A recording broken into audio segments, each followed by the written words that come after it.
gencatan senjata di jalur Gaza telah membawa situasi yang kontradiktif dan membingungkan.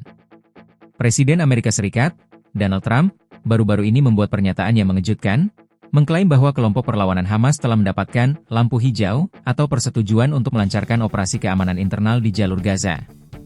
Hamas telah mengerahkan pasukan keamanan internal sejak gencatan senjata pada Jumat 10 Oktober lalu, dengan alasan untuk menghentikan tindak pelanggaran hukum, penjarahan, dan mencegah kekosongan keamanan.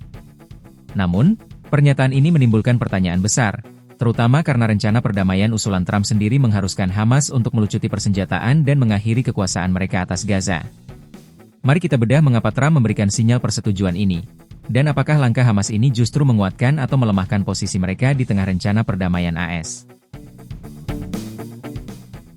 Hamas mengamankan kekosongan keamanan. Setelah 2 tahun perang, sebagian besar jalur Gaza telah berubah menjadi tanah kosong. Situasi ini menciptakan kekacauan dan kekosongan keamanan. Tujuan resmi, Hamas menyatakan pengerahan pasukan keamanan internal di beberapa wilayah jalur Gaza bertujuan untuk menghentikan tindak pelanggaran hukum dan penjarahan bantuan kemanusiaan, serta mencegah kekosongan keamanan. Konflik internal, pasukan keamanan Hamas bahkan dilaporkan terlibat bentrokan dengan anggota sebuah klan di Gaza City selama 2 hari terakhir, menunjukkan adanya upaya penertiban. Kementerian Dalam Negeri Hamas merilis pernyataan yang menawarkan pengampunan kepada orang-orang yang disebut bergabung dengan geng-geng terlarang yang bertanggung jawab atas pencurian bantuan kemanusiaan dan penjarahan, dengan syarat mereka tidak terlibat dalam pertumpahan darah. Sinyal kontraintuitif dari Donald Trump. Di satu sisi, rencana perdamaian Trump menuntut Hamas dilucuti senjatanya. Di sisi lain, Trump justru memberikan sinyal persetujuan atas langkah Hamas untuk bertindak sebagai otoritas keamanan.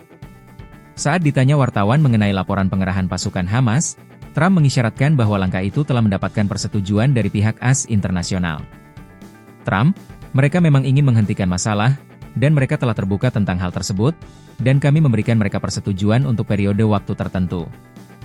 Trump menjelaskan bahwa motivasi pemberian izin ini adalah untuk menjaga keamanan sipil di tengah situasi yang sangat rentan. Trump, hampir 2 juta orang kembali ke gedung-gedung yang telah dihancurkan, dan banyak hal buruk bisa terjadi. Jadi kita menginginkan semuanya aman. Pernyataan Trump ini menciptakan ambiguitas besar.